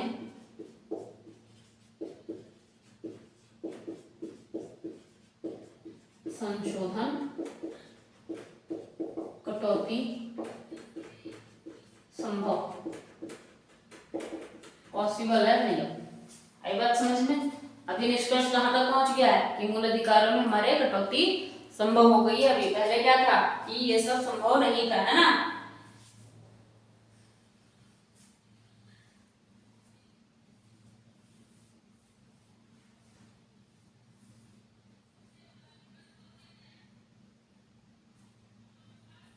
तो फाइनल निष्कर्ष अभी तक क्या निकला है कि सीमित कर सकते हैं हमारे अधिकारों को, है, वापस ले सकते हैं, कटौती कर सकते हैं, ये सारी चीजें हो सकती हैं अभी, है ना।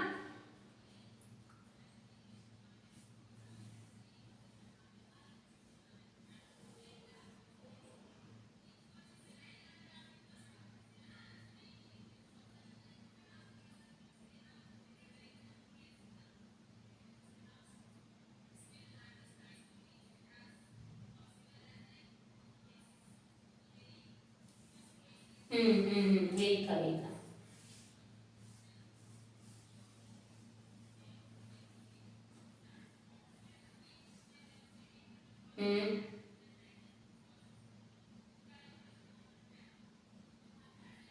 ठीक, 24वां संशोधन ने क्या कहा था कि कटौती कर सकती है या परिवर्तन हो सकते हैं, है ना, ये बात तो गई थी।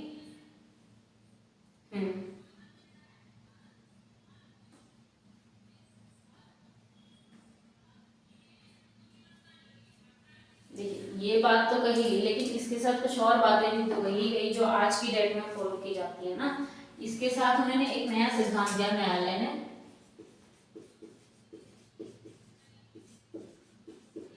नया सिद्धांत दिया भाई। क्या फाइनल निष्कर्ष क्या निकला कि मौलिक अधिकारों में जो मूल अधिकार है, जो मूल अधिकार है ना। केशवानंद भारती के साथ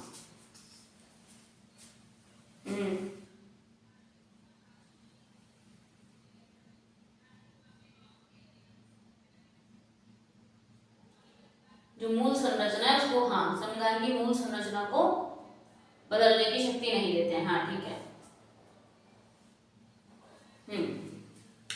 देखिए इन्होंने यही कहा कि जो मूल संरचना है ना उसी में मौलिक अधिकार आएंगे। मौलिक अधिकार बेसिकली उन्होंने ऐसे शब्द कहे थे कि मूल अधिकार में, मूल संरचना में, सॉरी, मूल संरचना में परिवर्तन या कटौती, परिवर्तन कटौती नहीं, संभव नहीं, है ना।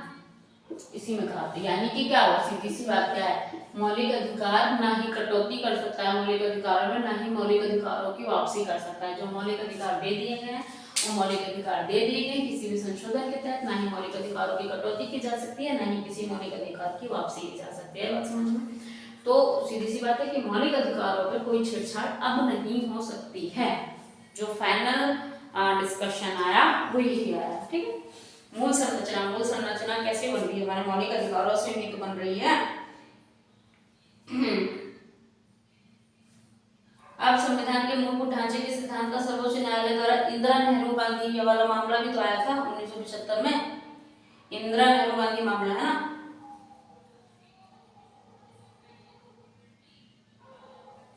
पढ़ लें इसको। इंदिरा नेहरू मामला, इंदिरा नेहरू गांधी मामला 1975 यहां से करते हैं। इंदिरा नेहरू गांधी मामला कब का है भाई? 1975 का है ना। अब इसमें सर्वोच्च न्यायालय क्या कहेगी? सर्वोच्च न्यायालय वो पढ़ लेते हैं जरा। Very easy and very simple. अगर इसमें भी समझना है तो क्या ही बोलूं मैं, कहीं कोई डाउट हो रहा, कहीं कंफ्यूजन हो रहा है, गोलकनाथ अभी कहीं मिक्स हो रहा हो तो अभी पूछ लेना, ठीक है? कोई दिक्कत नहीं होनी चाहिए।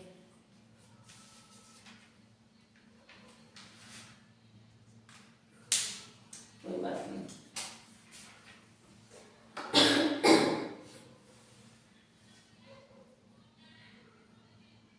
हाँ, इसमें 39वां संविधान संशोधन 1975 होगा ना।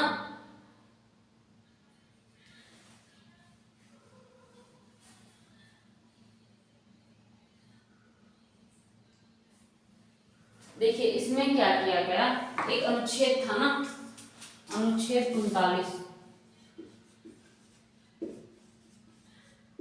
1975।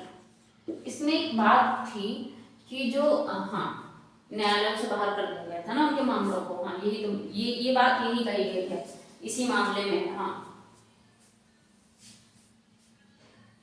इस प्रावधान को ही रद्द कर दिया जाएगा ना।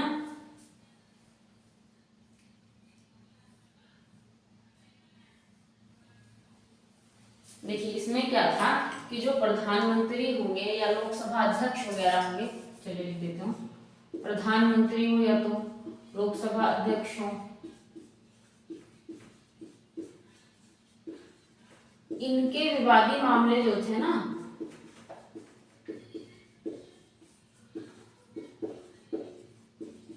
मामले को किसी भी न्यायालय से बाहर कर दिया था, किसी भी न्यायालय से बाहर, है ना, किसी भी न्यायालय से बाहर। अब हुआ क्या कि इसी बात को यहाँ पे रद्द कर दिया गया। जो ये बात कही गई थी, ये वाली अनुच्छेद 39 में ये कही गई थी ना, ये वाली बात कही गई थी इसमें कि प्रधानमंत्री लोकसभा अध्यक्ष हो, उनके विवादी जो मामले होंगे वो किसी भी न्यायालय में बाहर होंगे, किसी भी न्यायालय मुद्दे नहीं होंगे, किसी भी न्यायालय में इनके मुद्दे नहीं जा सकते हैं, सभी न्यायालयों से बाहर कर दिया गया था। तो इसको रद्द कर दिया गया भाई, ठीक है। यही कि ऐसा नहीं है कि इनके मामले किसी भी न्यायालय में नहीं जा सकते हैं, इनको भी चुनौती दी जा सकती है, तो इसी आधार पर इनको रद्द किया। अब हालांकि सर्वो एक और बात पढ़ लेते हैं, जो 1900 मिनर्वा बिल मामला हुआ ना 1980, मिनर्वा, इसको पढ़ लेते हैं। एक है मिनर्वा बिल मामला, मिनर्वा बिल मामला 1980। इसने क्या किया, इसने अमान्य घोषित कर दिया है। यही तो चल रहा है, कोई मान्य कर रहा है, कोई मान्य कर रहा है, कोई इसको मान रहा है, कोई उसको मान रहा है, इसी में तो घूमे जा रहे हैं, तभी तो एक केस बन रहे हैं, तभी तो हम पढ़ रहे हैं इसको। इन्होंने 1900 इस प्रावधान को क्या कर दिया, अमान्य कर दिया। क्यों? क्योंकि इसमें न्यायिक समीक्षा के लिए कोई स्थान नहीं था, है ना।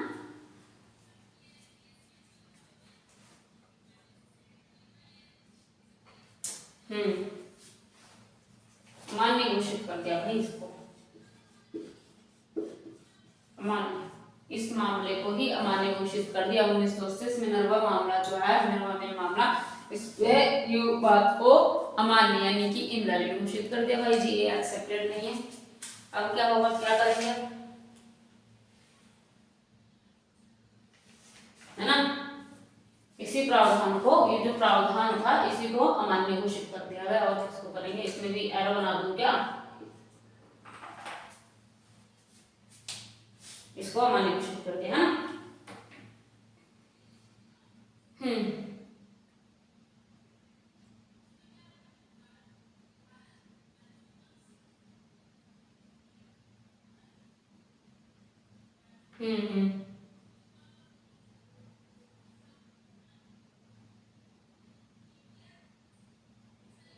ठीक है, मूल संरचना के तत्व पढ़ लें।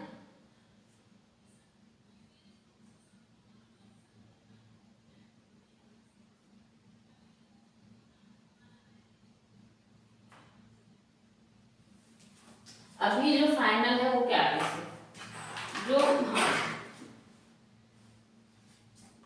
जैसे एक्चुअली में मोरल ऑफ द स्टोरी होती है ना, मोरल ऑफ द स्टोरी फिलहाल हमारे केसेस की है कि अनुच्छेद 368 के तहत हमारे संविधान, जो हमारा संविधान है वो हमारे संविधान मतलब जो हमारे कॉन्स्टिट्यूशन में संशोधन की प्रक्रिया है वो हमारे संविधान में संशोधन कर सकती है। जो फाइनल है वो यही है कि संशोधन किया जा सकता है, बशर्ते जो मूल संरचना है ना वो संशोधित नहीं होनी चाहिए। आई बात समझ में, जो मूल ढांचा है संविधान का, जो मूल संरचना है बस वो संशोधित ना हो। ऐसा ना हो कि जो हमारा संविधान का मूल ढांचा है कि हमारा देश धर्मनिरपेक्ष है, तो कुछ ऐसे परिवर्तन नहीं होने चाहिए कि भाई सांप्रदायिकता फैल जाए, है ना।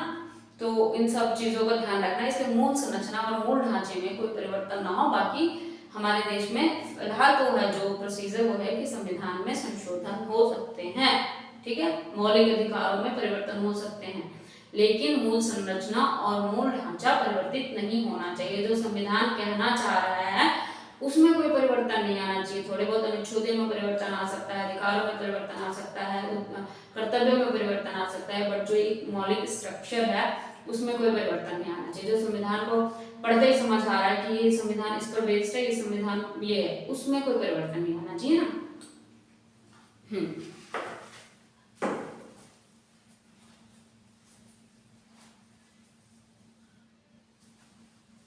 ठीक है, तो अभी हम क्या पढ़ रहे हैं, तो पढ़ रहे हैं इसके।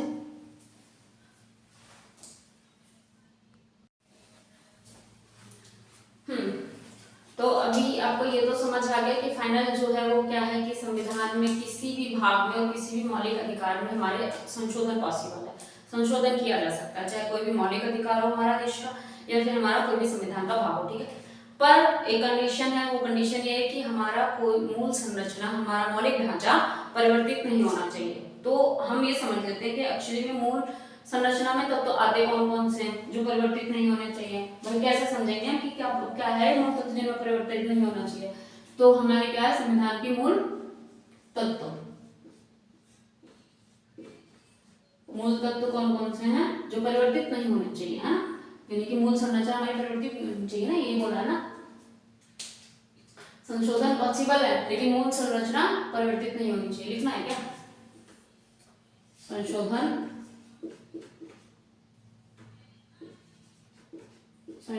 हो सकता है पर मूल संरचना परिवर्तित ना हो, है ना, ठीक है। अनुच्छेद, मौलिक अधिकार, कोई भी भाग, ये सब परिवर्तित हो सकते हैं, है ना। कोई भी संविधान, हमारे संविधान का कोई भी अनुच्छेद, हमारे संविधान का कोई भी भाग, हमारे संविधान के मौलिक अधिकार, ये सभी परिवर्तित हो सकते हैं बशर्ते हमारी मूल संरचना परिवर्तित नहीं होनी चाहिए। तो अब समझ लेते हैं कि मूल संरचना है क्या, है ना। मूल संरचना में तत्व आते कौन कौन से जो परिवर्तित नहीं होने चाहिए, भाई ऐसे कौन कौन से तत्व हैं जिनमें परिवर्तन होने से दिक्कत हो जाएगी, है ना। तो सबसे बड़ी बात क्या है, संविधान की सर्वोच्चता, हमें ये याद रखना है, मान के चलना है कि संविधान सर्वोच्च है ना, संविधान की सर्वोच्चता, क्लियर है। ठीक है। और क्या हो सकता है, जल्दी जल्दी बताना फटाफट से। धर्मनिरपेक्ष चरित्र जो है संविधान का, है ना, धर्मनिरपेक्षता, है ना, ये वाला जो चरित्र है हमारा क्या है, कैरेक्टरिस्टिक है ना भाई, ये हमारा देश कैसा है, धर्मनिरपेक्ष है हमारा देश, है ना। और क्या क्या चीजें हो सकती हैं इसमें, गणराज्य है, गणराज्य प्रकृति, है ना। गणराज्य भी दो प्रकार के होते हैं ना, जैसे हमारे यहाँ राष्ट्रपति शासन है, पढ़ चुके हैं पहली बार, राज्य की कैसी लोकतांत्रिक तथा गणराज्य प्रकृति, है ना। संविधान का संघीय स्वरूप, लोकतांत्रिक भी लिखो, है ना, संघीय स्वरूप। इन सब चीजों में कोई छेड़छाड़ नहीं होनी चाहिए, इन सब चीजों में कोई परिवर्तन नहीं होना चाहिए, ऐसे कोई संविधान, ऐसे कोई अनुच्छेद नहीं लागू कर देना चाहिए जिनसे पता चले संघीय स्वरूप ही खत्म हो जाए, ऐसी कोई पद्धति नहीं ला देनी चाहिए जिससे पता चले धर्मनिरपेक्ष ही खत्म हो जाए। तो ये सारी चीजों पे हमें ध्यान रख के काम करना है ना। राष्ट्र की एकता, अखंडता, न्यायिक शिक्षा वगैरह, एकता, अखंडता, न्यायिक शिक्षा,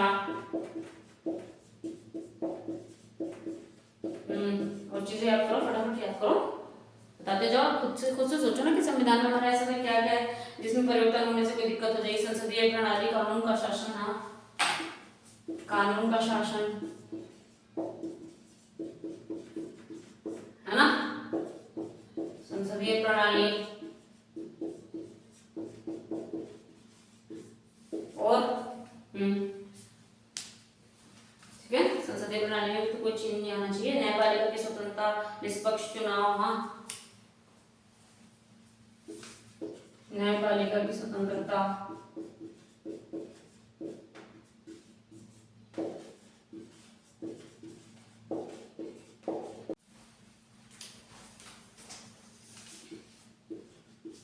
संविधान संशोधन की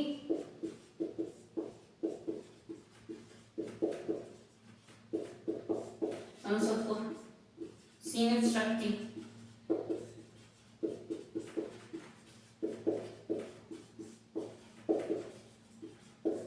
है ना।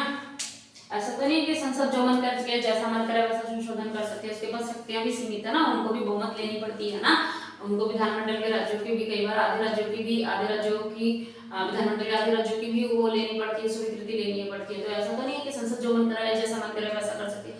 तो बेसिकली जो फाइनल है डिसीजन, जो फाइनल निष्कर्ष निकलता है वो यही है कि आपके संविधान में किसी भी भाग में, किसी भी अनुच्छेद में, किसी भी मौलिक अधिकार में, किसी भी कर्तव्य में परिवर्तन किया जा सकता है, ठीक है। लेकिन कंडीशन सिर्फ एक है, शर्त सिर्फ एक है कि मूल संरचना, संविधान की मूल संरचना में कोई परिवर्तन नहीं आना चाहिए। जैसे कि आप कोई भी कानून ऐसा नहीं ला सकते हो, कोई भी अनुच्छेद ऐसा ऐड नहीं करवा सकते हो, कोई भी प्रावधान, कोई भी प्रस्ताव ऐसा नहीं ला सकते हो जो संविधान की सर्वोच्चता को कम करे। ऐसा ना हो कि अब संविधान की जगह किसी और चीज को मान रहे, भाई अब यहाँ का रूल ऐसे चलेगा, ऐसा नहीं है, चलेगी संविधान की सर्वोच्चता ही देश में मानी जाएगी। जो संविधान ने कहा, जो कानून बना है, उसी के हिसाब से रूल्स एंड रेगुलेशंस बनेंगे, उसी हिसाब से देशवासियों को, नगरवासियों को, बाकी संसार में, मतलब भारत देश में जितने लोग हैं सबको उसी के अकॉर्डिंग चलना है। कोई भी आप ऐसा अनुच्छेद नहीं ला सकते हो या किसी भी तरह के आप अधिकार रिमूव नहीं कर सकते हो। कोई अनुच्छेद जो हमारी स्वतंत्रता को, धर्मनिरपेक्षता को लाती हो, उसको हटा नहीं सकते हो कि भाई कोई ऐसा अनुच्छेद नहीं ला सकते हो जिससे धर्म निरपेक्षता खत्म हो जाए, सांप्रदायिकता फैल जाए। ना आप छीन के कर सकते हो ऐसा कि हमें धर्मनिरपेक्षता से हटा सको, ना ही ऐड करके किसी भी अनुच्छेद को ऐसा कर सकते हो। भारत देश एक लोकतांत्रिक राज्य है, तो कोई भी अनुच्छेद हटाने या लाने में आप ये ध्यान रखेंगे कि वो उससे लोकतांत्रिकता खत्म ना हो। हमारा देश एक गणराज्य है, इस पर कोई आंच ना आए। संघीय स्वरूप है, एकता है, अखंडता है, तो कोई भी अनुच्छेद लाना है या फिर कोई अनुच्छेद जो है उनको खत्म करने में आप ध्यान रखेंगे कि कुछ भी ऐसा ना हो जिससे इन चीजों में कोई भी परिवर्तन हो। यही तो हमारी मूल संरचना है। मूल संरचना क्या है, जिससे पढ़ते ही हमें समझ आ जाता है कि ये संविधान एक्चुअली में है क्या।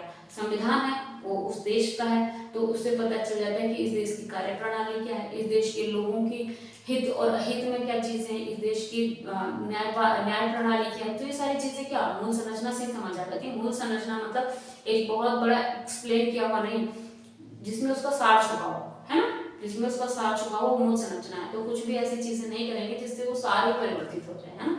जिससे वो मूल संरचना ही परिवर्तित हो जाए। तो मूल संरचना में जो हमारी चीजें आती हैं निष्पक्ष चुनाव की है। अब हम कोई ऐसा अनुच्छेद तो नहीं ला सकते हैं ना, माना कि संशोधन है, हमारे मौलिक अधिकारों में विभागों में भी संशोधन हो सकता है, लेकिन ऐसा तो कुछ हम संशोधन नहीं कर सकते कि निष्पक्ष चुनाव की प्रक्रिया जो है वो छिन जाए। अब कह दें जी नहीं अब तो गोल मार करके चुनाव करेंगे, ऐसा तो नहीं कोई प्रोविजन कर सकते हैं। कल्याणकारी राज्य की कामना करता है तो हम तो ऐसा कुछ नहीं कर सकते, कोई ऐसा अधिकार हमसे नहीं छीना जा सकता जिसके तहत कल्याणकारी राज्य की कामना ना कर सके हम। तो जब भी कोई अनुच्छेद हटाया जाता है या लाया जाता है तो दोनों ही सिचुएशन में ध्यान रखा जाएगा कि हमारे मूल संरचना कभी भी परिवर्तित ना हो। ठीक, जो है मूल संरचना वही रहेगी, भले ही किसी भाग में परिवर्तन हो, भले ही किसी अनुच्छेद में परिवर्तन हो, भले ही किसी मौलिक अधिकार में परिवर्तन हो। ठीक है, अभी कोई क्वेश्चन है, कोई डाउट है?